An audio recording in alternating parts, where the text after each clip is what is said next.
Ciertamente el Señor estaba aquí y yo no lo sabía. Ciertamente el Señor estaba aquí y yo no lo sabía. Algo parecido me pasó a mí en estos últimos meses. Había algo que estaba ahí y yo no lo sabía. Y os lo cuento. Yo llevo trabajando, yo soy enfermero, cada vez que subo al púlpito lo recuerdo. Bien. Llevo 2 años y medio en Málaga de funcionario, antes estuve en Huelva, antes estuve también en Sevilla. Entonces, cuando llego a Málaga me asignan una tarea que sinceramente no me agradaba mucho. ¿Cuál era esa tarea? Bueno, a los enfermeros nos gusta hacer tareas asistenciales.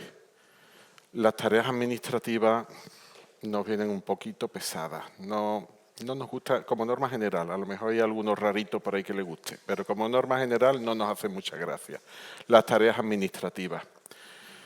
Entonces, cuando llego a Málaga hace 2 años y medio aproximadamente, pues me doy cuenta que mis compañeros están haciendo una tarea administrativa y a mí, pues evidentemente, pues también me la ponen esa tarea, ¿no?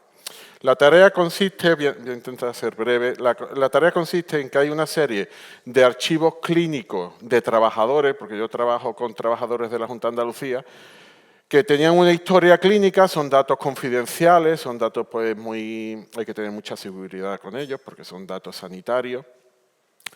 Entonces eran historias antiguas que estaban en papel, las habían escaneado, las tenían en un archivo PDF y ahora había que subirlas a nuestra base de datos informática. ¿Vale? ¿Y cómo había que hacerlo? Una a una. ¿Y cuántas había? Miles. Porque cada vez que iba un trabajador se le abría una determinada historia. Entonces, un mismo trabajador igual había ido 5 veces y tenía 5. Tú lo multiplicas por todos los reconocimientos. Mira, había miles. Entonces, me asignan esa tarea. Y yo cuando no estoy haciendo pruebas, en los ratos, digamos, entre comillas, libres, pues me pongo a subir esa historia.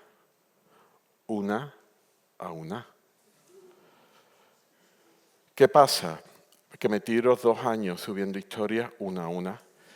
Y llega un momento pues que estoy ya, sinceramente, harto. Y no se acaba nunca.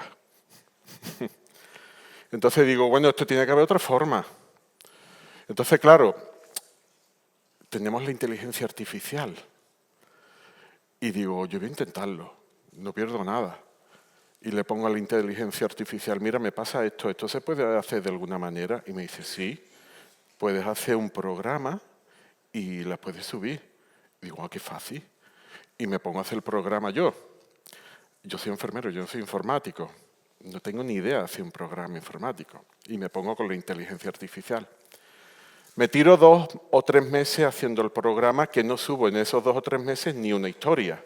Ni una. Mis compañeros ya me adelantan y yo me quedo atrás. Pero a los 2 o 3 meses de estar ahí, ¿sabéis una cosa? Lo consigo. Mi programita, o el de la inteligencia artificial, porque evidentemente yo no tengo ni idea de cómo lo he hecho, yo hacía lo que me decía la IA, mi programita sube las historias. ¿Cuál es el problema? Que sube 10 y se bloquea. Porque evidentemente en algo se tiene que notar que yo no soy informático, entonces se bloquea. Lo bueno que tiene es que las 10 que sube, las sube bien.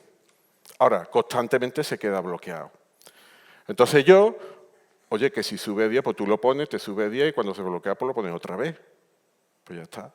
Pues empiezo a recuperar el tiempo perdido. Y llega un momento, pues lo comparto con mis compañeros y mis compañeros, pues locos de contento, oye, pues sube 10 o 20, qué bien, pa. Al final, hemos quitado las historias con el programita. Casi todas. Todavía nos quedan algunas, pero casi todas. ¿Vale? Mi director se entera del tema y me viene y me dice, oye, este programita que tú has hecho, podríamos exportarlo a otras provincias, porque todas están iguales. Y digo yo, pues yo no lo veo tan bien, porque el programita se bloquea. Y cuando alguien lo coja, lo primero que va a decir es, ¿esto quién lo ha hecho? ¿Qué funciona tan mal? Que se bloquea cada 10 historias. ¿qué informático ha hecho esto? Esta birria de programa, ¿no? Entonces ese fue mi pensamiento. Entonces le digo a mi director, mira, dame un tiempo a ver si lo puedo mejorar, que no se bloquee por lo menos cada 10, que se bloquee un poquito más, ¿no? ¿Vale? Y entonces eso me lo hice este lunes pasado. Y entonces yo durante toda la semana dándole vuelta al tema. Esto lo van a mandar a todo sitio y todo sitio me va a poner verde hablando del programa, ¿vale? Entonces el jueves me meto en la base de datos donde introducimos los archivos, ¿no? Bueno, me meto ahí, intentando mejorar el programa, me doy cuenta que en el menú es enorme, es una base de datos muy complicada, entonces el menú tiene un montón de puntos distintos, ¿no? Y me doy cuenta uno que está muy escondido y pone importador de archivos. Y digo, ¿esto qué es? Importador, si eso es exactamente lo que yo estoy haciendo. Y me meto, y aquello no había quien lo entendiera, porque el programa es súper complicado. Pero me di cuenta, claro, como yo había hecho el programita, me di cuenta que tiene unos elementos que son parecidos a los de mi programita. Lo único que pasa es que se llaman de maneras distintas. En uno se llama clave, en el mío a lo mejor yo le había puesto código, y tienen palabras distintas. Y digo, voy a intentarlo, porque se parece al mío. Y empiezo. El mismo jueves metí 450 historias de golpe. Vale, ¿a dónde voy? Ya he terminado la ilustración. ¿A dónde voy con esta historia? A veces tenemos las cosas por delante de nuestras narices y no nos damos cuenta. Yo tenía ese programita desde hace 2 años, desde que llegué 2 años y medio, y simplemente no lo miré. Complicándome la vida, tenía ese recurso a mi disposición y simplemente no lo utilicé. Y yo creo que el Salmo 19, que es el salmo que vamos a leer hoy, en cierta forma habla de esto, de cómo Dios se nos revela a nosotros, y la cuestión en el fondo del Salmo 19 es, ¿tú te has dado cuenta? ¿Tú te has dado cuenta que el Señor te está hablando? ¿Tú te has dado cuenta que tienes el programita a tu disposición? Porque me da la impresión que a veces no nos enteramos y seguimos con nuestra vida subiendo las historias, como ya hacía, una a una. Vamos al Salmo 19. Vamos a leerlo de golpe. Dice así, Salmo 19. Los cielos proclaman la gloria de Dios y la expansión anuncia la obra de sus manos. Un día transmite el mensaje a otro día y una noche a la otra noche revela sabiduría. No hay mensaje, no hay palabra, no se oye su voz. Mas por toda la tierra salió su voz y hasta los confines del mundo sus palabras. En ellos puso una tienda para el sol y éste, como un esposo que sale de su alcoba, se regocija cual hombre fuerte al correr su carrera. De un extremo de los cielos es su salida y su curso hasta el otro extremo de ellos, y nada hay que se esconda de su calor. La ley del Señor es perfecta, que restaura el alma. El testimonio del Señor es seguro, que hace sabio al sencillo. Los preceptos del Señor son rectos, que alegran el corazón. El mandamiento del Señor es puro, que alumbra los ojos. El temor del Señor es limpio, que permanece para siempre. Los juicios del Señor son verdaderos, todos ellos justos. Deseables más que el oro, sí, más que el mucho oro fino. Más dulce que la miel y que el destilar del panal. Además, tu siervo es amonestado por ellos. En guardarlos hay gran recompensa. ¿Quién puede discernir sus propios errores? Absuélveme de los que me son ocultos. Guarda también a tu siervo de pecados de soberbia, que no se enseñoreen de mí. Entonces seré íntegro y seré absuelto de gran transgresión. Sean gratas las palabras de mi boca y la meditación de mi corazón delante de ti, oh Señor, roca mía y redentor mío. Vamos a orar.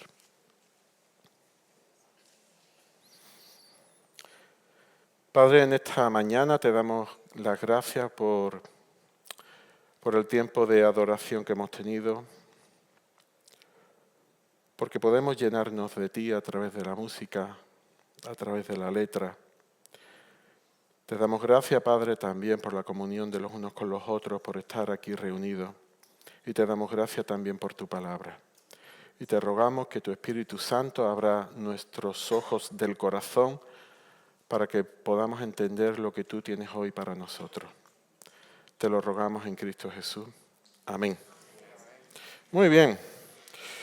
Pues hoy vamos a hablar de un término teológico que se llama revelación. Revelación simplemente es que tú tienes un velo, es como si tienes una cortina en una ventana y tú abres la cortina, tienes un velo, lo quitas y es revelado. O sea, viene la luz, podemos ver lo que hay, ¿no?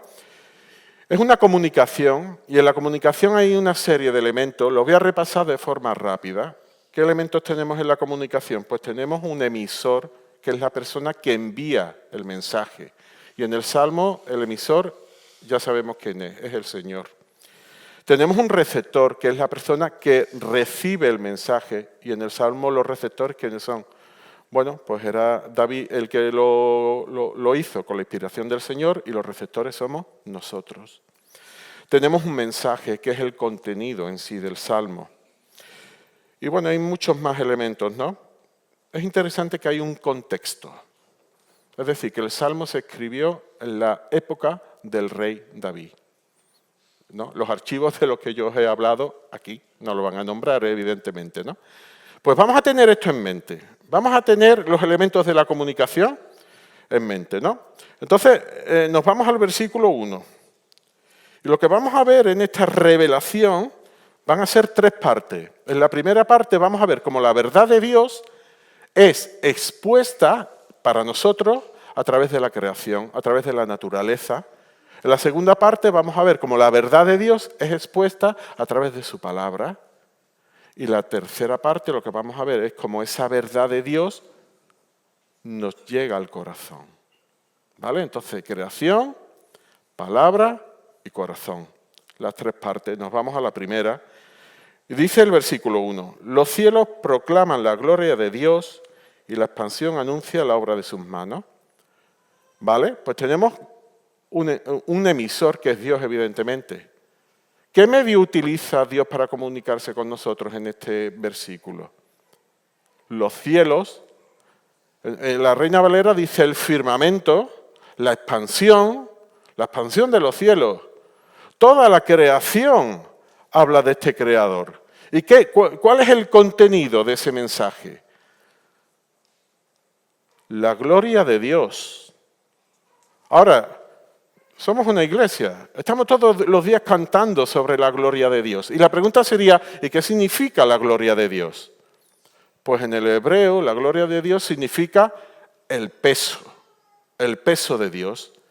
Es decir, en relación al honor que Dios tiene, en relación a la majestad que Dios tiene, en relación al esplendor, a la dignidad, a la reputación de Dios.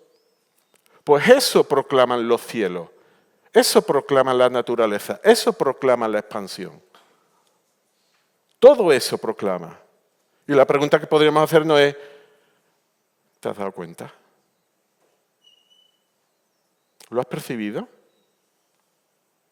¿Te has dado cuenta que los cielos proclaman la gloria de Dios? Y nos vamos al versículo 2 y continúa con este argumento, ¿no? Un día transmite el mensaje a otro día y una noche a la otra noche revela sabiduría. Es decir, el salmista lo que está diciendo es no solo la creación, sino que el tiempo, el hecho de que un día pase y luego venga otro día igual y las cosas permanezcan estables y sigamos con nuestras vidas, pues significa que Dios está ahí. Que su peso, que su gloria, que su estabilidad nos llega a nosotros. Pero es que con la noche pasa lo mismo. Cada vez que llega una noche y luego llega la siguiente, ¿qué es lo que transmite? La sabiduría del Señor. Y la pregunta es, ¿y tú te has dado cuenta? ¿Cada mañana te levantas pensando en eso? Yo no. Pero tenemos un mensaje diario. Pero fijaos lo que dice el versículo 3. A mí me llama mucho la atención el versículo 3. Dice, no hay mensaje, no hay palabras, No se oyó su voz. Vamos a ver, ¿cómo que no hay mensaje?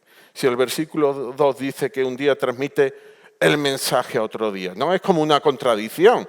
El versículo 2 dice que hay un mensaje, el versículo 3 dice que no lo hay. Pues bueno, lo que está diciendo el versículo 3 simplemente es que no hay un mensaje verbal. Este mensaje que se produce es un mensaje universal. Es decir, no se habla en una determinada lengua. El hecho de que un día transmita el mensaje a otro día y una noche a la otra noche, el hecho de que los cielos proclamen la gloria de Dios, no es un mensaje que se anuncie con palabras. Cualquier persona, en cualquier cultura, con cualquier idioma, debería de entenderlo. ¿Por qué? Porque las cosas no se producen así porque así. Hay un diseñador detrás de todo esto. Alguien que mantiene nuestra estabilidad. Y todo el mundo debería entenderlo. Y no hace falta un idioma, no hacen falta palabras. Es algo que se expone a todo el mundo. No hay mensaje, no hay palabras, no se oye su voz. Y dice el 4, a pesar de todo eso, mas por toda la tierra salió su voz, y hasta los confines del mundo sus palabras. En todo el mundo se debería de entender este mensaje. No hay persona en este mundo que no debiera de entender que Dios está ahí. ¿Por qué? Porque todo lo creado proclama su gloria, su peso. Ahora, el mensaje se da en un determinado contexto. Y vamos a pararnos ahí un pelín. ¿Alguien conoce el experimento de Joshua Bell? Voy a preguntar otra cosa, a ver si... ¿Alguien conoce a Joshua Bell? Tampoco, ¿no? Vale. No os preocupéis porque yo tampoco lo conocía. Joshua Bell es un violinista muy famoso, es norteamericano. Entonces hicieron un experimento con este hombre. ¿En qué consistió el experimento? Bueno, tocó en Boston en el año 2007, llenó el auditorio, cada entrada en el 2007, y la inflación del 2007 aquí pues ha subido, los economistas debemos de saberlo, pues ha subido, ¿no? La entrada más barata costaba $100, es decir, que era un violinista de prestigio, ¿no? Llenó el auditorio, colgaron el cartel de que no había entrada, ¿vale? A los 2 días hacen un experimento con él y se lo llevan al metro de Washington, D.C. y lo ponen a tocar las mismas obras que había tocado en Boston cuando llenó el auditorio. Lo ponen a tocar las mismas. El violín, un Stradivarius de 3,5 millones de euros. Un dinerito, ¿no? Y lo ponen con su funda en el suelo. Claro, no iba vestido como iba en Boston. Se pone unos pantalones vaqueros viejos, una camiseta viejecilla también, una gorra de béisbol y una zapatilla, unos tenis, como decís aquí, también viejecillos. Y se pone a tocar allí, ¿vale? Y la gente pasa. Y se tira tocando 45 minutos. Obras, pues, de Bach, en fin, de todos estos compositores ilustres, ¿no? Y pasan 1.097 personas a su lado. ¿Y sabéis cuántos se paran a escucharlo? Creo que eran 23 o 24. ¿Y sabéis cuántos lo escuchan durante más de 2 minutos? 0. Nadie se queda más de 2 minutos a escucharlo. ¿Por qué? Pues porque tenían prisa. Un niño sí quiso quedarse más tiempo, pero el padre le pegó un tirón del brazo y dice, vámonos que tenemos prisa. Tampoco. Hubo gente que le echó un dinero. ¿Sabéis cuántos dólares consiguió? 32 y pico. Es decir, las obras las mismas. El violín, el mismo. El Stradivarius de 3,5 millones. El autor, el mismo. El contexto, completamente distinto. ¿Vale? ¿Y esto qué tiene que ver con la predicación? Pues simplemente que a veces escuchamos al Señor cuando no nos habla como nosotros queremos. ¿Nos adaptamos nosotros al mensaje del Señor o queremos que el Señor nos hable como yo quiero, en mi contexto, como yo espero? ¿No? Eso le pasaba a los judíos, ¿no? Los judíos continuamente, los fariseos, los saduceos, muéstranos una señal, muéstranos una señal. Y el Señor haciendo señales todos los días. En 1 Corintios, Pablo lo dice, los judíos piden señales, los griegos sabiduría, y nosotros predicamos a Cristo resucitado. Aquí cada uno quiere una cosa, pero Dios lo que nos muestra es lo que Él quiere. ¿Por qué? Porque Él es soberano, porque su gloria llena toda la tierra. Y la cuestión es, ¿lo escuchamos o pasamos de largo? ¿No? Dice Romanos, vamos a seguir versículos, final del 4. En ellos puso una tienda para el sol, y ahora empieza a hablar del sol, como el Señor controla el sol, ¿no? Y como un esposo que sale de su alcoba, se regocija cual hombre fuerte, cual atleta, o en algunas versiones, cual gigante, al correr su carrera. Es decir, empieza a hablar de una carrera. De un extremo de los cielos es su salida y su curso hasta el otro extremo de ellos. Es decir, sale por el oeste, alumbra durante todo el día y se pone por el oeste. ¿Y quién puede esconderse de su calor? Nada. No hay nada. Así es el conocimiento del Señor. Sale por una punta, alumbra a todo el mundo y se pone por la otra punta. ¿Y quién puede esconderse? Nadie. Nadie. No hay nadie que pueda esconderse. Y con razón Pablo en Romanos 1:20 habla de este tema. Dice, porque desde la creación del mundo, es decir, desde que Dios creó el mundo, sus atributos invisibles, las características de Dios, su omnipotencia, su omnipresencia, su bondad, su justicia, su ira, su amor. Y podríamos seguir recitando un montón de atributos, ¿no? Su eterno poder, su divinidad, se han visto con toda claridad. Desde que el mundo se creó, todo esto se ve. Siendo entendidos por medio de lo creado. Todo lo creado muestra esta gloria. ¿Y cuál es la consecuencia? Que no tienen excusa. No hay nadie en este mundo que no tenga una excusa para decir que no cree en Dios. Porque por medio solo de lo creado no hay excusa. Ninguna. Hay un científico, bueno, el hombre ya falleció. Fue premio Nobel de Física en el año 1918 y se llamaba Max Planck. Y este hombre dijo una cita muy interesante. Dijo, a ver, este era un científico de reputación, premio Nobel, ¿no? Para las personas creyentes en Dios, Dios está al principio. Para los científicos está al final de sus reflexiones. ¿Qué significa esto? Yo no estoy completamente de acuerdo con la cita de este hombre. Para las personas creyentes dice que Dios está al principio, es decir, es como si los creyentes ya nacieran diciendo yo creo en Dios.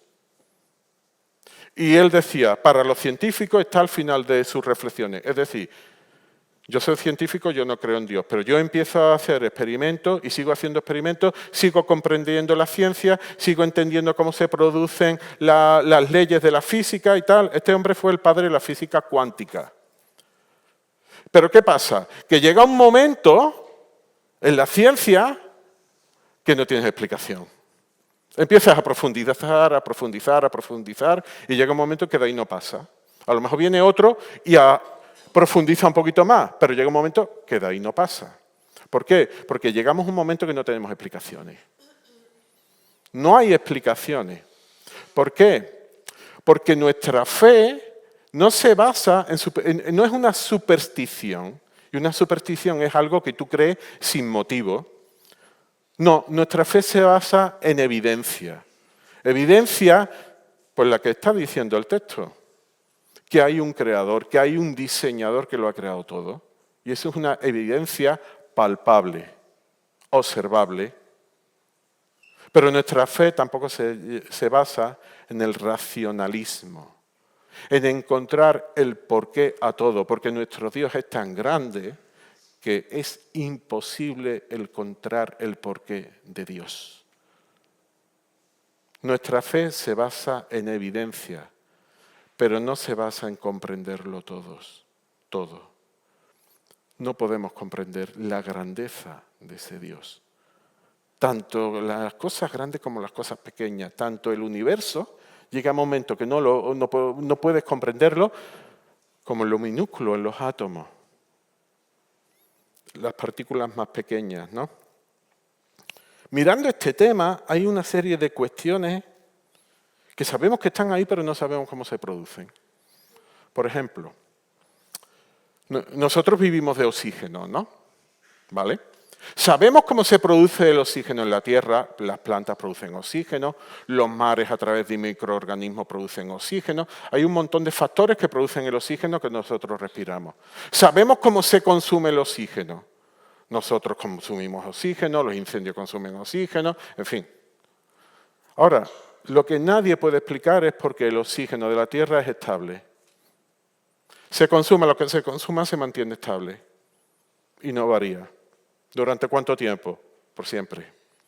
El oxígeno, bueno, por siempre, desde que existe por lo menos el ser humano. El oxígeno es estable, no varía. ¿Por qué? No se sabe. ¿Por qué la Tierra tiene un escudo magnético que nos protege de las radiaciones?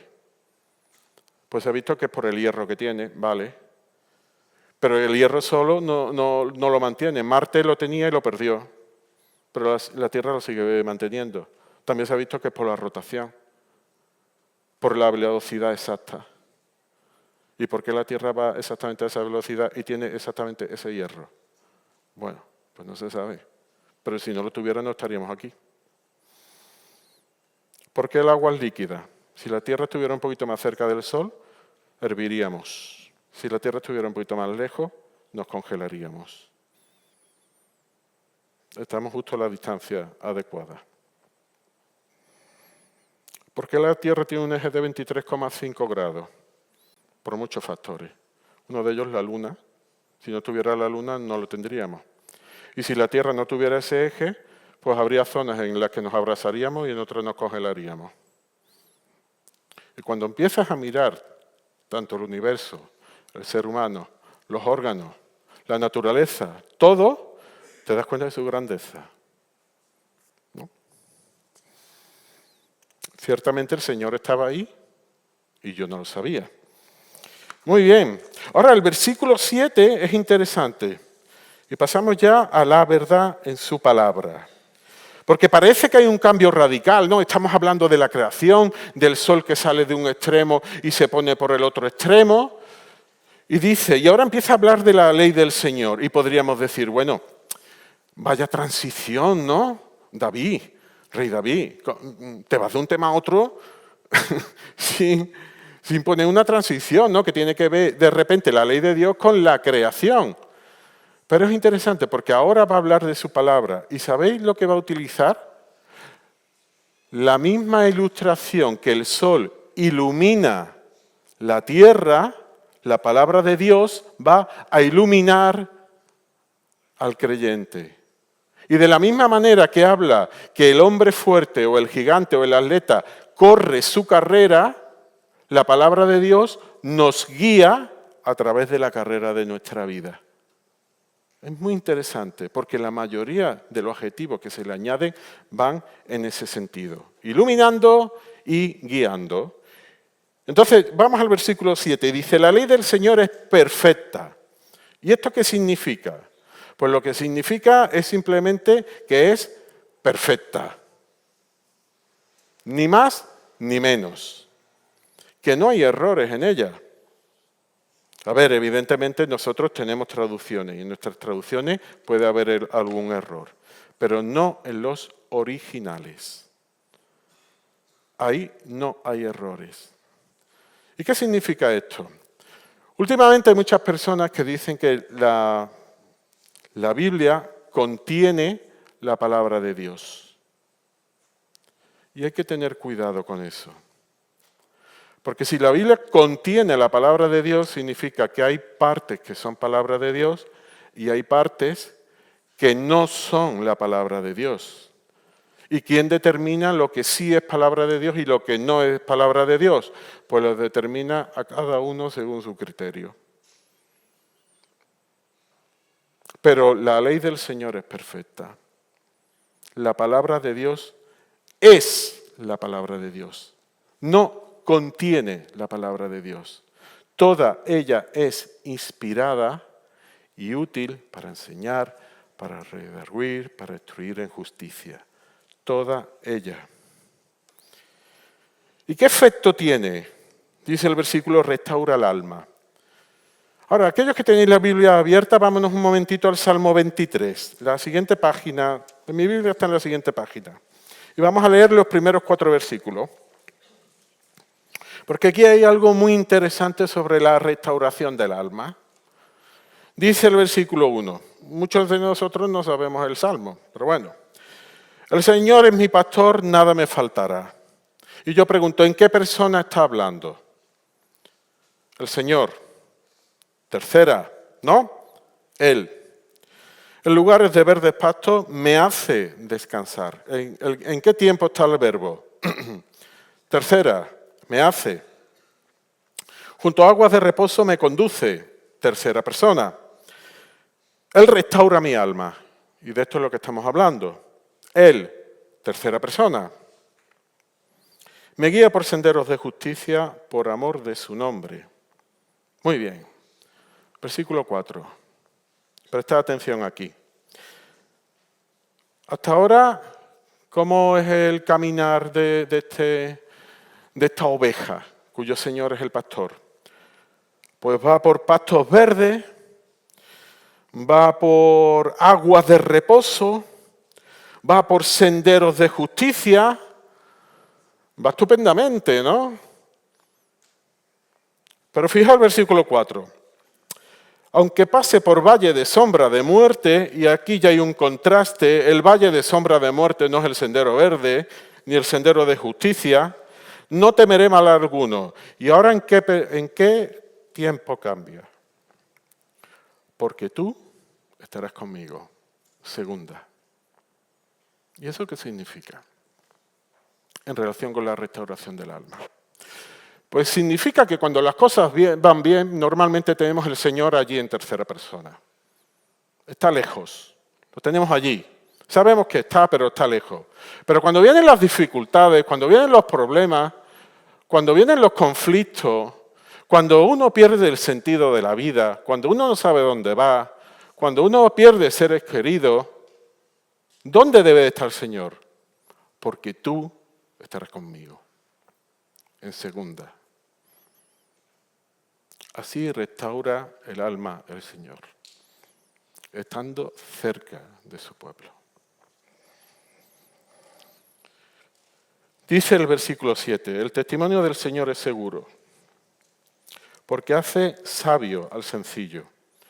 Y lo que significa seguro simplemente es digno de confianza, es decir, que es sólido, que es firme, que no es un camino que tú vas a ir resbalando, sino que vas a ir caminando por allí. Y ahora es interesante, para mí es muy interesante, cada adjetivo que se habla de la palabra de Dios cuando lo comparamos con Cristo. Porque cada adjetivo que vemos aquí, evidentemente esto está escrito en el original en hebreo y el Nuevo Testamento que habla de Cristo está en griego. Pero el significado de los términos lo encontramos tanto en la palabra de Dios como en Cristo. Y fijaos, el testimonio del Señor es seguro y cuando nos vamos a 2 Timoteo 2:13 dice, si fuéramos infieles, Él permanece fiel, Él permanece seguro. ¿Por qué? ¿Cuál es el motivo por el que Él permanece seguro? Porque Él no puede negarse a sí mismo. ¿Y esto te lo has planteado alguna vez?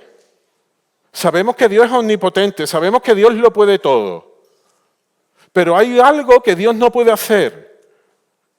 Es imposible para Dios hacer esto. Igual nunca te lo habías planteado que hay algo que Dios no puede hacer. Bueno, pues sí, hay algo que Dios no puede hacer. Ir contra sí mismo. Él no puede ser infiel. No puede. ¿Por qué? Porque Él es fiel y no puede dejar de serlo. Él siempre es fiel, Él siempre es seguro. Los preceptos del Señor son rectos, son derechos. El camino de nuestra vida podemos coger desvíos, pero la senda del Señor es una senda que es recta, derecha, sin desvíos. Dice Hebreos 1:8, pero del Hijo, hablando de Cristo, dice, tu trono, oh Dios, es por los siglos de los siglos y cetro de equidad, de rectitud, es el cetro de tu reino. El mandamiento del Señor es puro y la palabra puro aquí significa brillante. El mandamiento del Señor brilla. Como el sol brilla durante todo el día y nadie se puede esconder de su iluminación, pues así es el mandamiento del Señor, brillante. Dice Apocalipsis 22:16, yo, Jesús, he enviado a mi ángel a fin de daros testimonio de estas cosas para las iglesias. Yo soy el lucero resplandeciente de la mañana. Él brilla. Versículo 9. El temor del Señor es limpio, permanece para siempre. ¿Y qué significa limpio? Pues significa que es santo. Podríamos hacernos una idea, por ejemplo, de un quirófano. Yo soy sanitario en un quirófano. Las medidas de esterilidad son extremas. Tienen varios sistemas para que en el quirófano mueran todos los gérmenes que pueda haber. El cirujano o las enfermeras que van allí a instrumentistas, cuando van a entrar tienen que ponerse una bata estéril que no te la puedes poner de cualquier manera, tienes que cogerla de cierta forma para ponértela. Previamente te tienes que haber estado lavando las manos durante 15-20 minutos de una determinada manera, que no vale cualquier forma. ¿Para qué? Para que allí no entre ni un germen, para evitar la infección. Así es la palabra del Señor. Limpia, pura, santa, estéril. No está contaminada. Dice 1 Juan 3:3, todo el que tiene esta esperanza puesta en Él se purifica. Nos hace santos, nos hace puros, así como Él es puro. Hablando de Cristo. Los juicios del Señor son verdaderos, todos ellos justos, son confiables, podemos confiar en ellos, podemos poner nuestra confianza en ellos. Y dice Juan 1:17, porque la ley fue dada por medio de Moisés, pero la gracia y la verdad fueron hechas realidad por medio de Jesucristo. En Cristo se cumple la ley, en Cristo se cumplen todos estos adjetivos que tenía la ley. ¿Y cuál es la consecuencia? Si la palabra del Señor es así, ¿cuál es la consecuencia? Hemos visto la consecuencia de la creación y la consecuencia es que no tenemos excusa. ¿Cuál es la consecuencia de que la palabra de Dios tiene todas estas características? Son deseables más que el oro. Y aquí es muy interesante la palabra que se utiliza en el hebreo para oro, porque este oro es el oro, yo no estoy muy puesto en el oro, pero este es el oro que está mezclado, creo que es el oro de 18 quilates, me parece. Que es el oro que es más duro, pero está más mezclado, es menos puro. Igual algunas señoras entienden más de esto que yo, pero bueno. El oro que es más duro, pero está, digamos, menos puro, ¿no? Pero continúa y es como si David dijera, que digo más que el oro mezclado. Sí, más que el mucho oro fino. ¿Y a qué se refiere con el oro fino? Al oro puro, que tiene 999 partes de oro por 0,001 de otros metales. Y creo que este es el de 24 quilates. El de los lingotes de oro, vamos. Pues más que eso es deseable la palabra de Dios. Y continúa y dice, más dulce que la miel, que el destinal del panal. Ahora, pregunto yo, el azúcar hoy en día no tiene muy buena fama. La mayoría decimos, no, yo ya no quiero azúcar en el café, nos tomamos el café sin azúcar. Ya no. Ahora, imaginaos que no hay azúcar. Imaginaos que no tenemos pasteles. Imaginaos que no tenemos chuche. ¿A cuántas cosas le ponemos azúcar? A muchísimas, ¿no? ¿Vale? Pues cuando se escribe el Salmo, no había azúcar. Allí no había azúcar. Se estaba descubriendo en la India, pero a bastante distancia de Israel. Ellos no tenían azúcar. ¿Ellos qué tenían para endulzar? La miel. La miel sí. ¿Y a qué lo compara la palabra de Dios? Y no comerían miel todos los días, como nosotros tenemos opción a tomar azúcar todos los días, que en cierta forma para nosotros ha perdido el valor. Para ellos la miel era un lujo. Era un lujo. Pues era más deseable la palabra de Dios que ese lujo que era la miel. Muy bien. Y nos vamos ya al versículo 11, la verdad de Dios, cómo influye en nuestro corazón.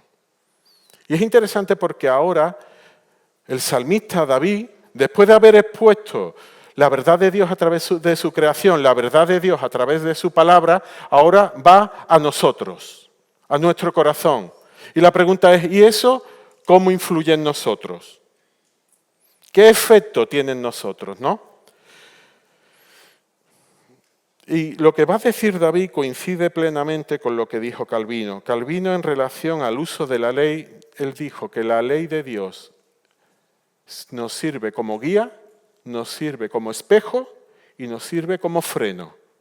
Y es muy interesante porque los 3 versículos a continuación habla cómo la ley nos sirve como guía, nos sirve como espejo y nos sirve como freno. Fijaos, versículo 11. Además, tu siervo es amonestado, y la palabra aquí amonestado es iluminado, como el sol ilumina el día, nos ilumina su palabra. En guardarlos hay gran recompensa. Es decir, es una guía que nos ilumina en nuestro camino. ¿Quién puede discernir sus propios errores? Absuélveme de los que me son ocultos. ¿Cuántos de vosotros ha tenido, por ejemplo, se ha bebido un cafelito, se le ha quedado una mancha en el bigote y no se ha dado cuenta? ¿Cuántos de vosotros se ha manchado y no se da cuenta y va con la mancha por allí a ver? ¿Cuántos de vosotros en un momento dado se os ha quedado la cremallera abierta, que es más peligroso todavía? ¿Cómo os dais cuenta de eso? ¿No te das cuenta? Vas haciendo, entre comillas, el ridículo por todo el mundo, por todo sitio, hasta que alguien pues te dice, oye, mánchate la cremallera. Pues en cierta forma la palabra de Dios hace eso con nosotros. Somos incapaces de ver cómo somos. Somos incapaces. Si no nos exponemos a su palabra y nos vemos realmente como somos, pues vamos con la mancha en la cara sin darnos cuenta. Ese es el efecto. Actúa como un espejo en nuestras vidas. Nos muestra nuestros propios errores. Y dice el versículo 13, guarda también a tu siervo de los pecados de soberbia. Y esta palabra es muy interesante porque ¿sabéis lo que significa? Se utilizaba cuando tú hervías la leche y la leche se te olvidaba que estaba hirviendo y subía, ¿y qué pasa? Se derrama. Pues esta es la palabra que se utilizaba para eso. Los pecados de ir sobre los demás, de subirte más de la cuenta. Y la mayoría de los pecados que cometemos nosotros son así. De creernos muchas veces mejores que los demás. O sobre los demás, ¿no? De hincharte. También nos muestra esos pecados, los pecados de soberbia, para que no se enseñoreen, para que no sean nuestros dueños sobre nosotros. Por tanto, actúa como un freno. Continúa el versículo y dice, entonces seré íntegro y seré absuelto de la gran transgresión. Sean gratas las palabras de mi boca y la meditación de mi corazón delante de ti. Es interesante, porque ahora ya no habla de lo deseable que es la palabra de Dios, sino cómo nuestras palabras pueden ser deseables para Dios. Ha cambiado. Y continúa y dice, oh Señor, roca mía y redentor mío. ¿Cuántos de vosotros sabéis el Salmo 19:1? El primer versículo que hemos leído. ¿Cuántos de vosotros por lo menos os suena? Lo repito, los cielos proclaman la gloria de Dios y muchos de nosotros nos acordamos de la versión Reina Valera y el firmamento anuncia la obra de sus manos. ¿Cuántos de nosotros nos suena ese versículo? ¿A cuántos de nosotros nos suena el 14? Sean gratas las palabras de mi boca y la meditación de mi corazón delante de ti, oh Señor, roca mía y redentor mío. Algunos también. El versículo es una introducción, pero el versículo clave aquí es el 14. ¿Por qué? Voy a leer una cita de C.S. Lewis que habla de esto. Es un poco larga, no sé si no la tenemos, ¿no? Vale. Bueno, pues la explico brevemente luego. C.S. Lewis dice, hablando de este salmo, considero este salmo el poema más grande del Salterio, es decir, de todos los salmos, C.S. Lewis consideraba este como el más grande. Y uno de los fragmentos líricos más excelsos del mundo. Comienza con la gloria pesada del cielo, un sol que lo quema todo y del cual nada se esconde, pero de repente en transición el salmista pasa a la ley. Es decir, comienza con esa creación que lo quema todo y de repente va a la ley. ¿Por qué? Porque en la mente hebrea la ley hace que el alma lo mismo que el sol, hace la naturaleza, limpia, expone, busca los rincones oscuros y quema las impurezas ocultas, es decir, nos purifica. Al final esa luz insoportable que expone nuestra falta, que nos muestra quiénes somos, que expone el diagnóstico, que es el termómetro que nos muestra nuestra enfermedad,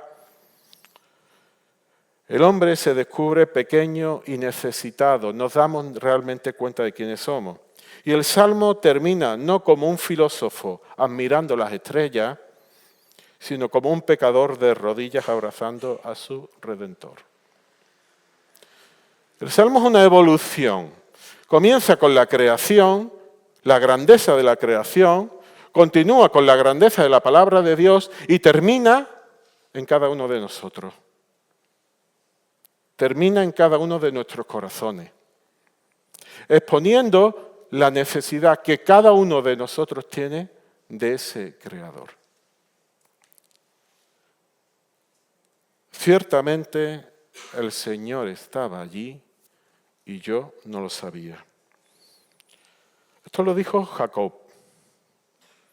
Jacob, cuando tiene un sueño, cuando huye de Saúl, pues llega un momento que está solo y no sabe dónde ir y no sabe lo que hacer. Y le pilla ya la noche y coge 3 o 4 piedras, la pone de almohada, que yo no sé cómo se duerme con 3 o 4 piedras de almohada, tengo que decirlo, las pone de almohada y se acuesta allí. Y tiene un sueño. Y en ese sueño pues ve una escalera que sube al cielo y ángeles bajando y subiendo. Y el Señor le dice, no te preocupes, porque la promesa de Abraham va a ser tuya. Esta tierra te la voy a dar a ti. Y en ti serán benditas todas las naciones. Y cuando despierta del sueño, dice, ciertamente el Señor estaba aquí y yo no lo sabía. De la misma manera que mi programita estaba allí y yo no lo sabía, el Señor estaba allí y yo no lo sabía. Y la cuestión hoy para todos nosotros es, ¿somos conscientes de esto? ¿Somos conscientes de la creación del Señor? ¿Somos conscientes que Él se revela cada día en esa creación? ¿Somos conscientes de todo lo que nos da? ¿Somos conscientes de cómo nos mantiene? ¿Somos conscientes de su palabra? Somos conscientes de cómo nos guía en nuestra vida, de cómo pone de manifiesto nuestros errores, nuestros problemas. Somos conscientes de eso. Somos conscientes de cómo necesitamos al Redentor. Somos conscientes de cómo necesitamos a Cristo. Y creo que este es el tema central de esta predicación. Simplemente que veamos a Cristo en cada aspecto, que miremos a Cristo en cada aspecto de nuestra vida. Y que el Señor nos ayude en ello. Amén. Vamos a orar.